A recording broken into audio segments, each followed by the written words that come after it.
in the 21st century.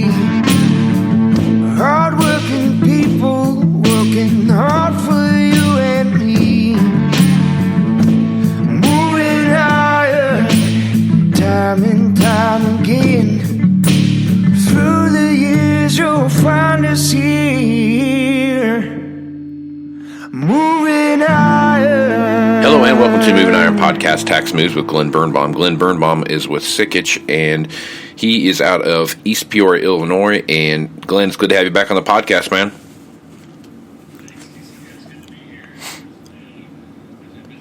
Yeah, definitely busy time of the year. So we had this early harvest for most places.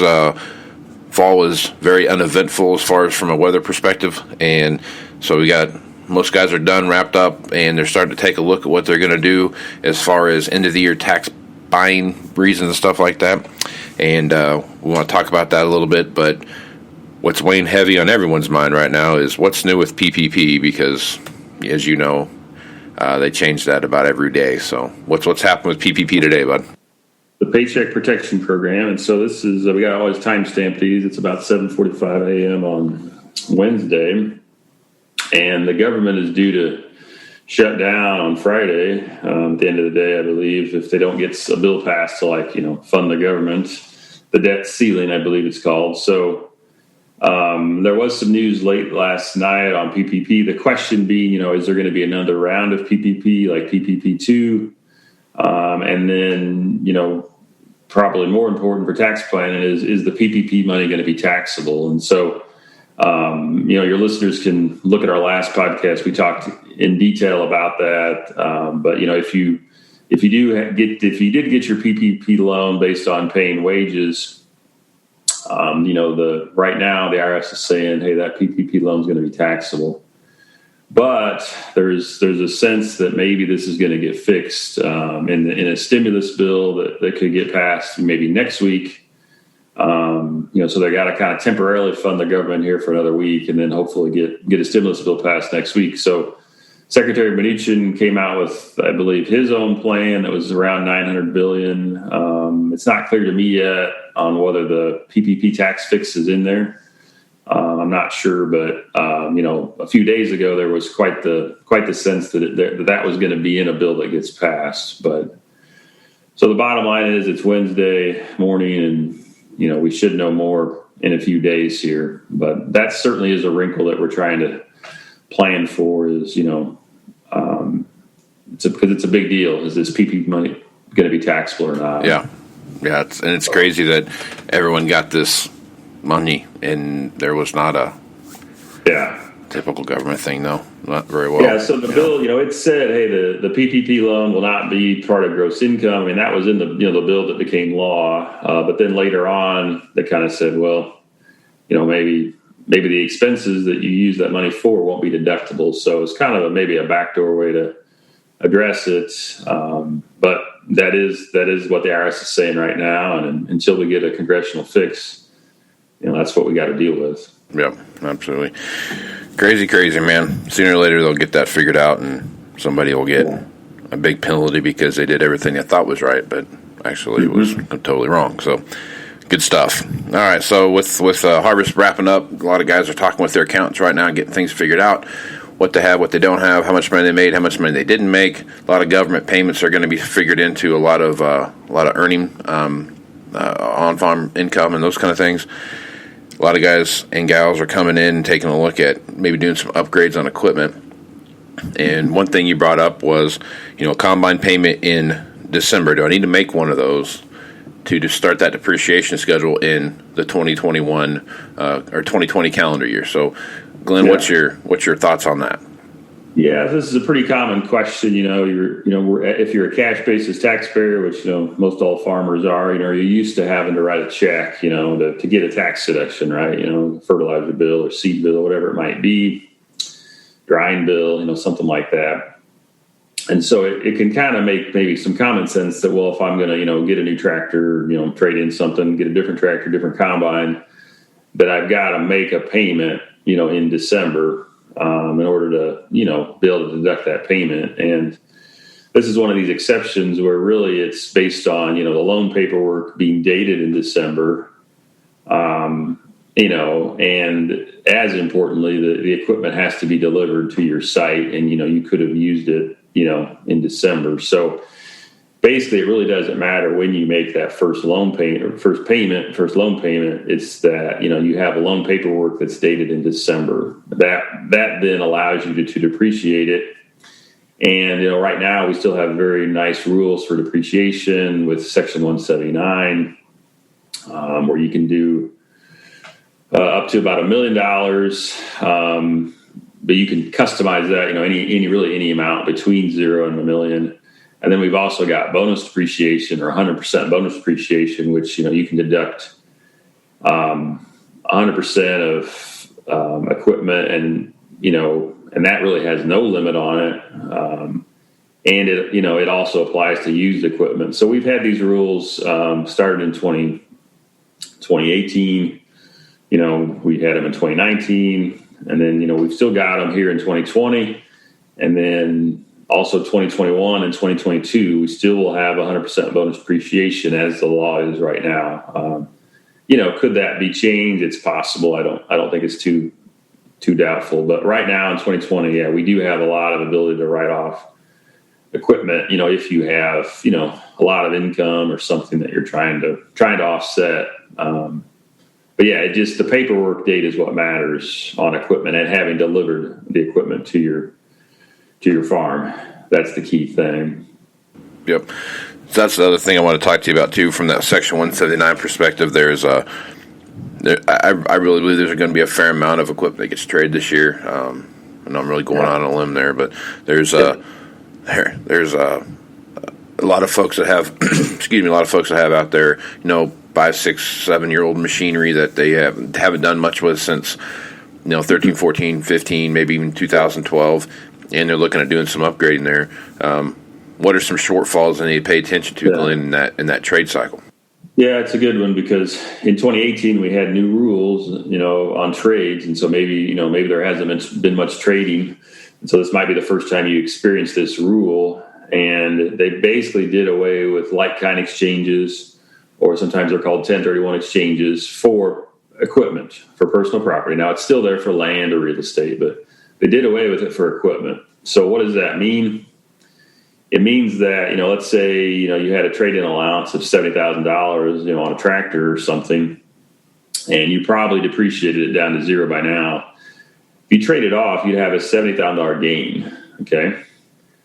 And, a few years ago, you wouldn't have had a gain. You have a $70,000 gain. Now, all is not lost, because you can fully write that $70,000 gain off under these, as of right now, for the bonus depreciation, for the 179, the little trap you have to watch for is some states, and Illinois is not one of those states, so we deal primarily with Illinois, but there are some states that, don't allow, as quick a write-off on stuff. So you might have to pay tax on that trade-in allowance. So that's pretty narrow, pretty niched. But what affects everybody is, if you're a Schedule F farmer, is that $70,000 gain doesn't actually show up on your Schedule F. It shows up on what's called a Form 4797. It's a separate form. And so you have the $70,000 gain over there. And so then if you take that extra depreciation and you want to get to a wash, or, you want to get to 0, let's say, because you have other off-farm income or something, you'll have a loss of $70,000 on your Schedule F.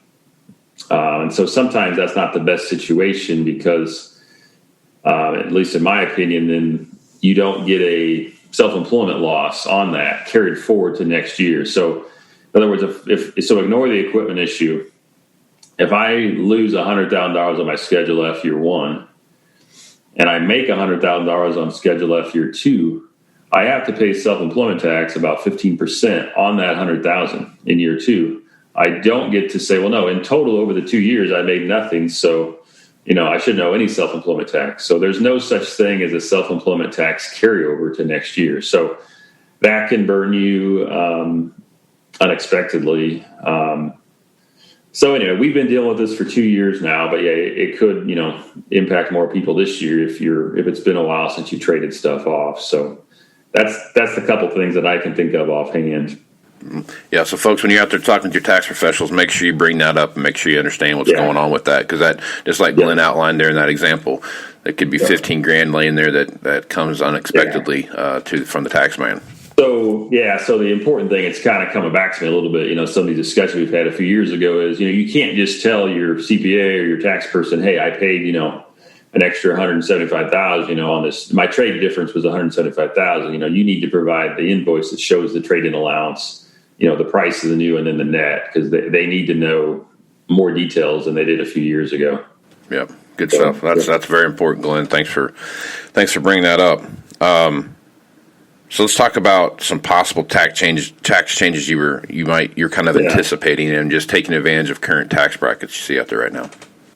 Yeah, and it's hard to know exactly what's going to happen. Obviously, we got the Georgia runoffs and things, for the Senate, but I think, just looking back at some history in 1993 when there was a retroactive tax increase it was passed in August of 93. This is before my professional time, and retroactive back to January 1st. There was a lot more. I think there were probably 40 more Democrats in the House, maybe 7 or 8 more, 57, I think, Democrats in the Senate. And the bill passed in the Senate 50-50. Al Gore broke the tie, and I think a good 40 Democratic House people voted against the bill. So just trying to, not that's, it's not a Democrat or Republican thing. It's just that there was a lot more, balance of power to one side in 93. And a retroactive tax adjustment to the highest income people, barely passed. So we really don't think, obviously we can't predict the future, but we don't think that's likely to happen, in 2021 here, right? That, am I going to regret, maybe these low tax rates in 2020? Am I going to have maybe one more chance? Yes, you are probably going to have one more chance in 2021.